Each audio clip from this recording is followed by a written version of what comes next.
Hey friends, my name is Lisa if we haven't met, and if we have, welcome back to my pottery studio. I am very glad you're here. Today I am going to try to create the rainbow. I know, that sounds a little ambitious, but I've been wanting to try this test for quite some time. I finally got a package in the mail that gives me the opportunity to do that. And what I mean by that is I am going to attempt to create a very small amount of glaze for each color in the rainbow. I'm going to do a bit of a cheat. I'm totally cheating glaze chemistry here. I'm not going to formulate each glaze for those colors independently. I'll show you what I do. I think it's going to work. I'm not 100%, but figured I'd take you along for the ride. So here we go. So what I finally got in the mail, ordered for this test. Oh yes, okay, yay. Cool. These are packaged differently than I expected, but what I got from the ceramic shop is a yellow mason stain, a blue mason stain, a red mason stain. I will link all of these below, or I'll just make a note in the video description below of what mason stains I got. Based on my understanding of how stains work is that they're called inclusion stains, or I think also encapsulated stains, both, but essentially meaning that the chemistry to create this color red, has already been achieved. The Mason Friends company did that for us. So when we use these stains in our glazes, we can be assured that we're going to get a blue or red or yellow. My thinking and my hypothesis is that we can also use these just as regular color theory. So I'm thinking that if I mix some blue and some green, some blue and some yellow together, I'll get some green. And if I mix some red and some blue together, I'll get purple. And then orange, you know how the color wheel works. We all studied that, right? What I'm gonna do is kind of a line blend around all three colors. So right now I'm gonna do a little drawing of what I'm talking about and a little voiceover to explain it better. Okay, so here we have the basic color wheel. And what we're gonna do is for each of the three primary colors, we're gonna add 4% of that mason stain I have for each color. The secondary colors, I'm going to do 2% of each of the stains that will make up that color. So for orange, I'll do 2% red and 2% yellow. For green, I'll do 2% yellow and 2% blue. And for purple, 2% red and 2% blue, keeping the total amounts to 4% total. For the adjacent colors, we're going to go with a kind of a line blend. So closer to red, for the red orange, we'll do 3% red and 1% yellow. And then closer to the yellow orange, we'll do 3% yellow and 1% red. And we'll do that all the way around the color wheel. Effectively, we're going to have kind of a line blend in between each of the primary colors. And the goal here is just to have the total amount of colorant at 4%. And this math works out really easy. Okay, I hope that's clear. Now back to the video. Maybe one that feels like maybe using mason stains to create glazes is kind of cheating. I'm not like that. I don't think it's cheating at all. I do love glaze chemistry and I love playing with actual natural earth elements to create color. But in this context, in this scenario, I don't want to do that. And I think that there's a lot of folks in ceramics that don't necessarily want to dive into glaze chemistry like some of us do. So if you're in that camp and you still want to be able to create some of your own glazes, create some of your own colors, I think going with mason stains is a great way to go. Now, what is cheating, 100% cheating in my book, and I'm confident if my glaze chemistry teacher saw me do this, he would probably disown me as a student. What is cheating is not batching your base glazes and batching each glaze individually. So normally in glaze chemistry, I'll back up for a little context. If you're testing glazes, we will usually measure out each component of that glaze. So you're going to have 4 kind of base components. You're going to have silica, you're going to have alumina, you're going to have alkaline earth and an alkaline metal at a minimum. And then because I fired a cone 6, I have to have another ingredient called a Frit to bring down the melting temperature. And anyway, each of those things come in different raw materials, and you would measure each one out for each glaze test and then add your colorant after that. And then you add your water and mix it up and dip your test towel and all that. Normally, in a true glaze test, I would batch out the amount of silica I needed. I'd batch out the amount of clay mineral I needed. I would batch out my calcium, if that's what I was using, or my Nepheline syenite, or whatever ingredients were in that glaze. I would batch all of the individual glaze materials in each cup by hand, and that takes a long time. And I don't want to do that today. So all I really wanted was a very clear base glaze, basic clear base glaze. I will put the recipe up for this. I'm trying to set up a website, so I want to put it up there, but I will go ahead and put it up maybe in the description of this video so that you can use that if you want to. I already have a lot of it batched up. I just need to mix it up. And so I'm going to do that, and then I'm going to use this already batched mixed glaze as my base glaze. This is a clear glaze that I formulated. I after a lot of study in glaze chemistry, and it is the first glaze I have had that does not craze at all on my Cone 6 porcelain clay body. And let me tell you, it was a lot of testing to get to this glaze. So I am really proud of it. It's the most basic clear glaze you can have, but it does not craze on my porcelain body, which many of you know porcelain's kind of finicky. So of all the glazes I formulated, this is probably the one I'm the most proud of. And today we get to turn it into 12 new glazes. I'm very optimistic this will work. If it doesn't, oh well, we'll figure something else out. But so before I get too ahead of myself, I'm going to take each cup that I'm going to mix my tests in and label them, because it's a little bit, smarter to do it at the beginning, let's just say. So I'm just marking what the color is. So red, and I'm just going to say 4% R. Violet, and that's going to be 3% red and 1% blue.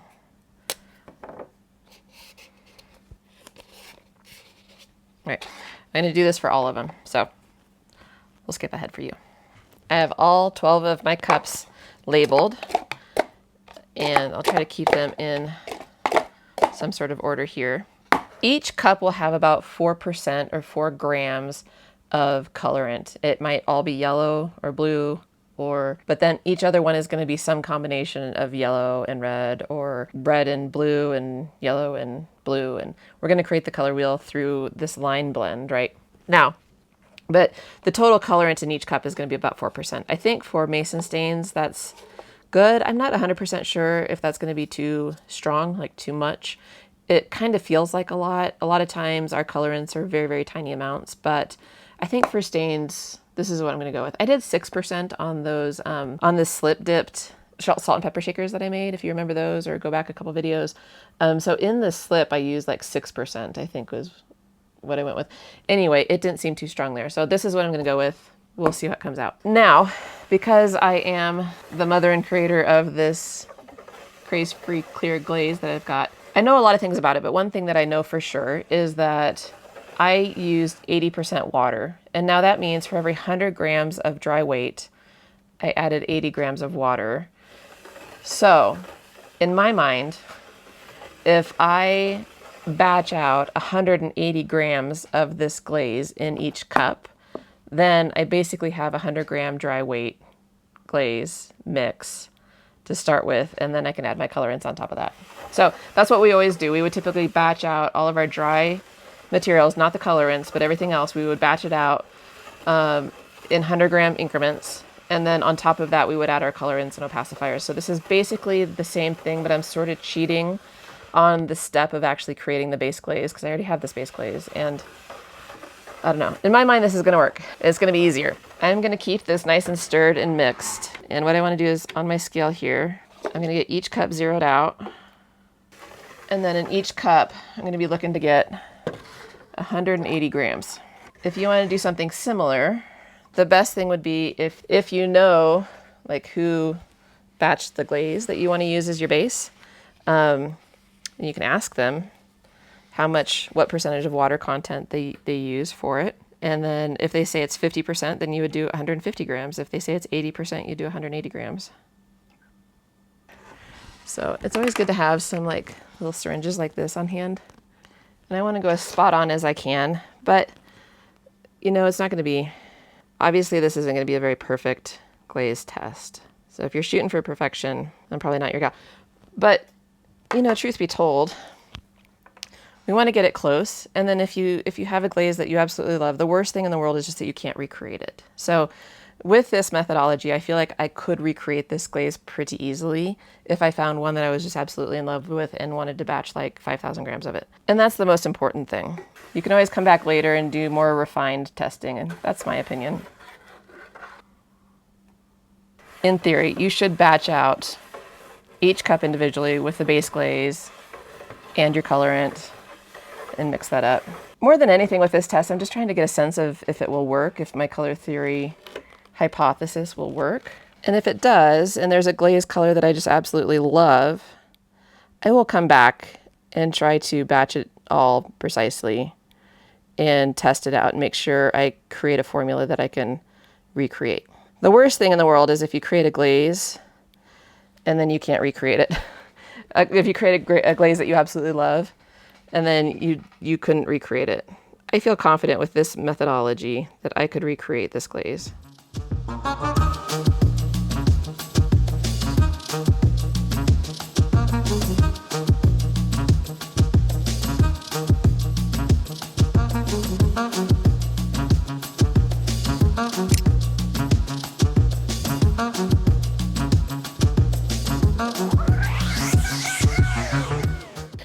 Okay, I made a mess, but I got it cleaned up. I think for good measure, it's gonna be smart to put lids on all these.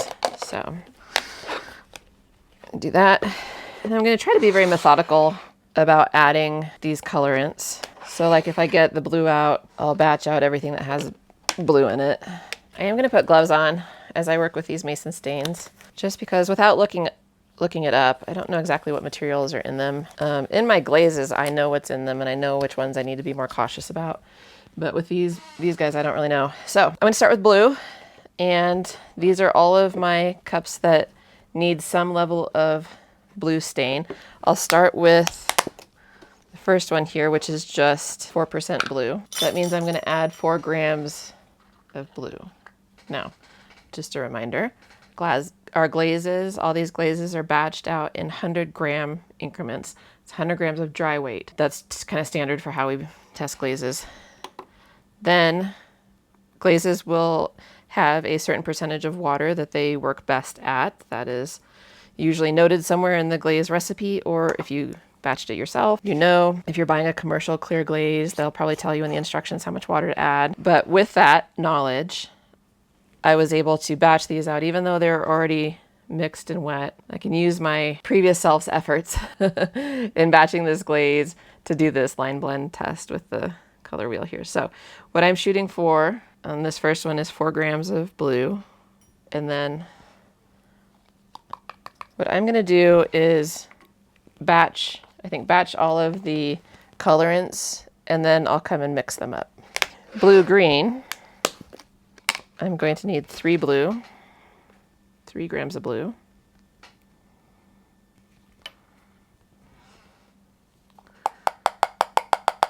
This is why it was super, super helpful to mark the container with how much of each colorant I need. Now this is 1 blue.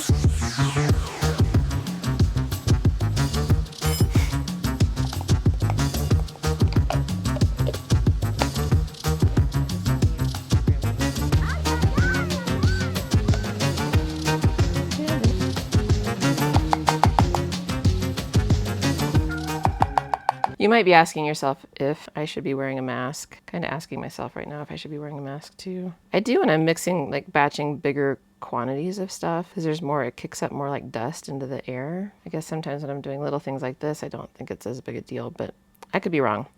I'm gonna go ahead and grab a mask and put it on after this one. Okay. Now only one of these cups has all of the material that it needs. And so I'm gonna set this, where can I set you? Oh, well, we'll put it out of the way over here. Now, next color, we'll do yellow.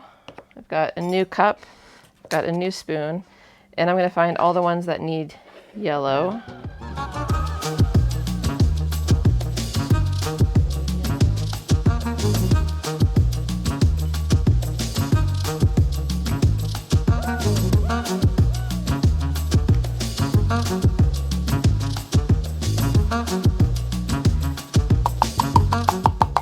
This is going to be a lot of this, so I'm going to go ahead and fast forward, yeah.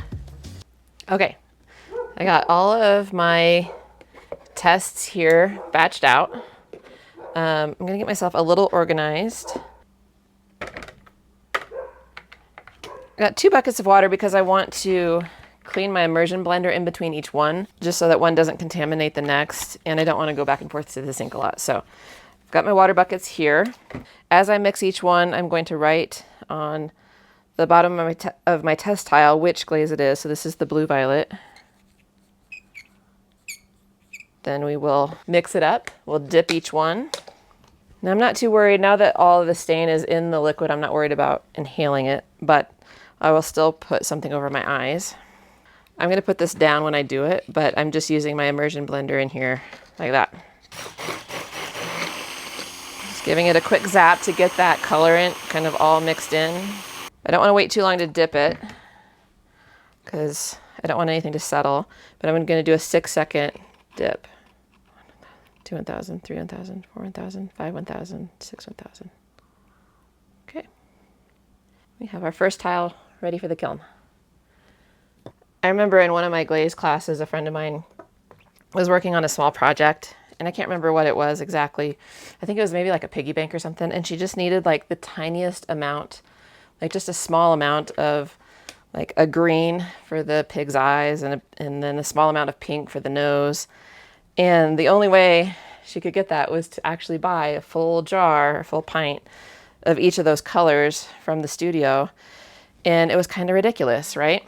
Now, maybe some studios work a little bit differently and they'll let you use those in small quantities. But in this case, she didn't. And I was thinking, man, if she knew then how easy it was to just mix a very small batch of a color that you want, could have saved her 30 bucks, I think. Sure. But now you guys will all know.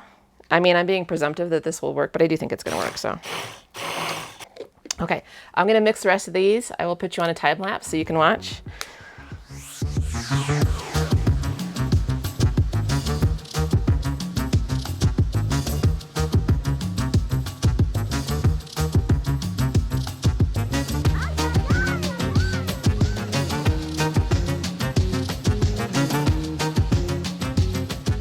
All right, I just got the last one mixed and dipped, and the lid is on. So I am going to clean up, and then we will put these in the kiln.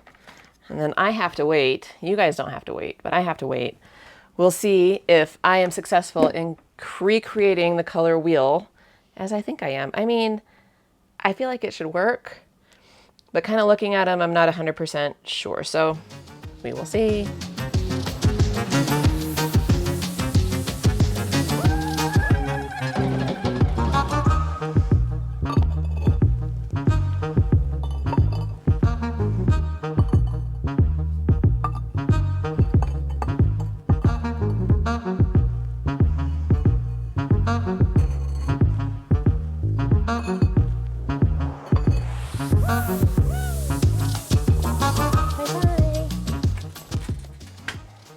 It is the next day. Our kiln has cooled and we are going to see it as the moment of truth. Did we get colors of the rainbow that we're hoping for?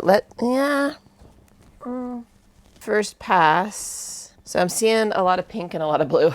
So let me pull these out. We will go through them. We will go through each of them together. So this one was supposed to be green. I didn't get green. Yellow is definitely yellow. That was easy. This is supposed to be orange. I'm going to say it looks a lot more pink than orange. Anything with blue in it, I'm basically saying looks, it just came out blue. Ooh, though. Okay, these are some cool colors. That's surprising. I did get purple with the blue and the red. I wonder if it's because my red isn't really a good red. Maybe I should have gotten a different stain for red. That was supposed to be violet. This was supposed to be violet. Interesting. I'll bring these over to the table and we'll look at them together and do a little analysis. Okay, here are my initial thoughts. Not exactly everything I was hoping for, but it is still a pretty cool test and still something I would say is fun to try. So again, we started with blue, yellow, and red. Unfortunately, like this is supposed to be red. To me, this looks like pink.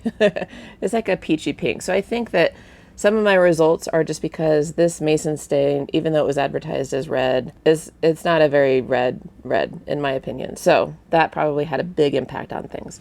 But for the most part, I mean, I did from the stain get blue, yellow, and we'll say red. Now, beyond that, anything that had the blue stain in it really just came out more blue, except for the ones that only had about 1% of the blue stain. And in that case, where I had 3% red and 1% blue, I did get a very cool, nice purple color here. That's a decent color for sure.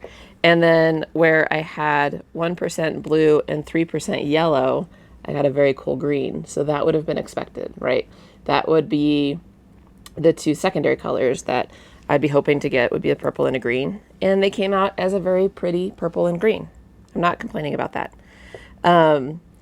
Now, my oranges wouldn't be quite as orange as I would have liked. And I think that's just because this red really wasn't the red I was after.